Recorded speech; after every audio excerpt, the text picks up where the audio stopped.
Bismillahirrahmanirrahim. Assalamualaikum warahmatullahi wabarakatuh. Saya Kamilah Munawaroh dari Universitas Pancasakti Bekasi, program studi pendidikan guru anak usia dini. Video ini saya buat untuk memenuhi tugas ujian tengah semester saya di semester 5 dengan mata kuliah program pelibatan orang tua dan masyarakat yang diampu oleh Ibu dosen Dr. Mumun Mulyati SPD MPD. Pada kesempatan kali ini, di sini saya akan membahas materi yang berjudul Keselarasan Pendidikan di Lembaga PAUD dan di Rumah. Mari kita bahas di video selanjutnya. Keselarasan pendidikan di lembaga PAUD dan di rumah. Penyelarasan antara pendidikan di lembaga PAUD dan di rumah sangatlah penting karena dapat menumbuhkan harmonisasi yang sangat mempengaruhi perkembangan anak. Agar proses pendidikan yang dilakukan di lembaga sejalan dengan pendidikan di rumah, maka perlu adanya kerjasama antara orang tua dan lembaga pendidikan. Berikut ini saya akan uraikan pentingnya keselarasan antara lembaga PAUD dan keluarga dalam pendidikan anak usia dini. Yang pertama, adanya permasalahan dalam penyelarasan antara lembaga PAUD dan keluarga.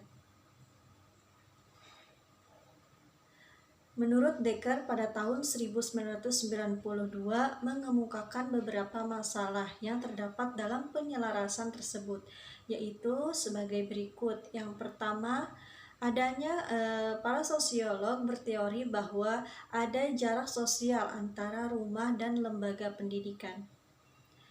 Jarak tersebut melindungi karakteristik-karakteristik unik dimiliki lembaga dan keluarga. Hal inilah yang menyebabkan sulitnya menemukan keseimbangan dalam pendidikan anak usia dini. Sebab pendidik harus melakukan tugas-tugas tradisional sebagaimana yang dilakukan para orang tua. Permasalahan yang kedua yaitu orang tua dan pendidik memiliki tujuan pendidikan yang berbeda untuk anak. Prescott dalam Dekker 1992 melihat adanya perbedaan tersebut, yaitu perbedaan nilai, tujuan pendidikan, dan teknik-teknik atau cara menanamkan disiplin pada anak. Perbedaan ini sering dipengaruhi oleh tingkat pengetahuan dan latar pendidikan yang dimiliki orang tua dan pendidik. Permasalahan yang ketiga, beberapa orang tua, terutama mereka yang berasal dari kelas ekonomi rendah, mereka merasa dilarang berperan serta atau merasa rendah diri jika berada di dalam personel pendidikan karena keterbatasan pengalaman serta kemampuan orang tua dalam hal ekonomis dan tingkat pendidikan mereka. Orang tua ini merasa minder jika harus bergabung bersama para pendidik. Permasalahan yang keempat yaitu munculnya kekhawatiran pada diri pendidik terhadap orang tua anak didik dengan tingkat pendidikan orang tua yang lebih tinggi. Yang kelima yaitu orang tua merasa tidak ada pertolongan dan kesempatan untuk berkontribusi dalam cara yang bermakna terhadap program kegiatan di lembaga tempat anak mereka sekolah. Permasalahan yang keenam, ada orang tua dan pendidikan membawa tekanan mereka dalam hubungan tersebut, sehingga masing-masing bergerak sendiri-sendiri. Hal ini dipengaruhi oleh pengetahuan, latar belakang, kepentingan, serta orientasi kedua belah pihak yang berbeda. Dari keenam tadi yaitu permasalahan yang terjadi di lembaga pendidikan dan orang tua. Adapun upaya-upaya yang dapat kita lakukan untuk membina penyelarasan antara orang tua dan lembaga pendidikan adalah sebagai berikut. Yang pertama, harus ada waktu yang dijadwalkan bagi para pendidik untuk bekerja sama dengan orang tua. Yang kedua yaitu para pendidik harus mendengar sungguh-sungguh dan menyampaikan gagasan bahwa orang tua adalah pimpinan dalam tim. Orang tua yang mendukung perkembangan anak. Yang ketiga, upaya selanjutnya yaitu program-program yang dikembangkan di lembaga PAUD harus mengimplementasikan program yang dirancang untuk kebutuhan keterlibatan orang tua atau keluarga. Upaya yang selanjutnya yaitu program-program yang dibutuhkan harus bekerja untuk mendukung orang tua, seperti untuk kegiatan perawatan anak. Harus dilakukan dengan melibatkan dukungan orang tua itu sendiri. Yang kelima yaitu pengembangan program dalam PAUD yang melibatkan orang tua di dalamnya.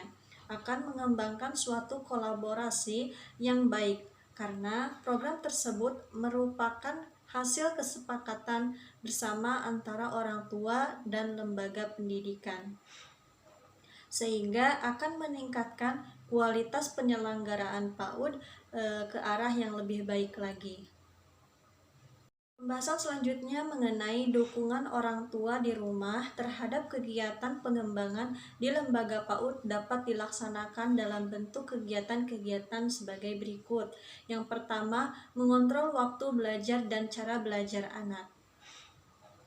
Bentuk-bentuk dukungan orang tua terhadap kegiatan pengembangan PAUD diantaranya yang pertama, ciptakanlah suasana di rumah yang mendukung.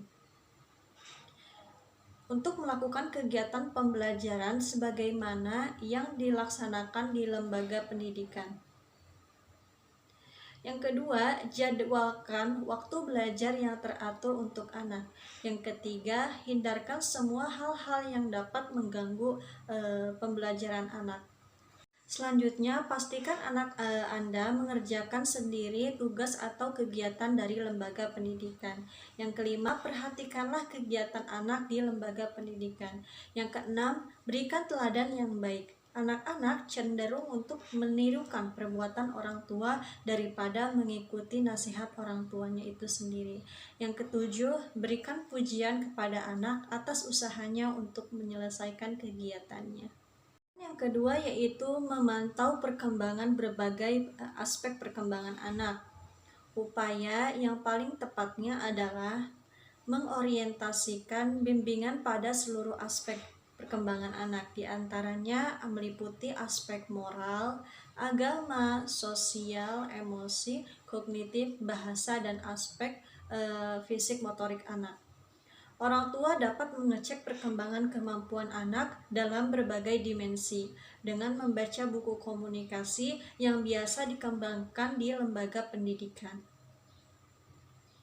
Dukungan yang ketiga yaitu memantau perkembangan kepribadian yang mencangkup sikap, moral, dan tingkah laku anak-anak.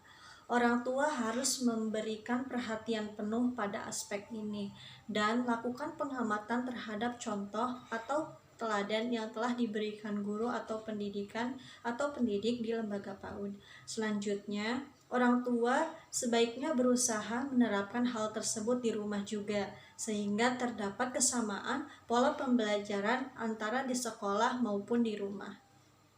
Dukungan selanjutnya yaitu memantau efektivitas jam bermain dan belajar di lembaga pendidikan anak. Untuk mengetahui hal ini dapat dilakukan dengan menanyakan kepada pendidik tentang kegiatan yang dilakukan anak di lembaga pendidikan. Dengan cara ini, orang tua akan melihat sejauh mana efektivitas kegiatan yang dilakukan di lembaga pendidikan itu sendiri. Bagi orang tua yang kreatif, tentu akan mencoba melengkapi kegiatan-kegiatan yang belum terlaksana secara maksimal di sekolah.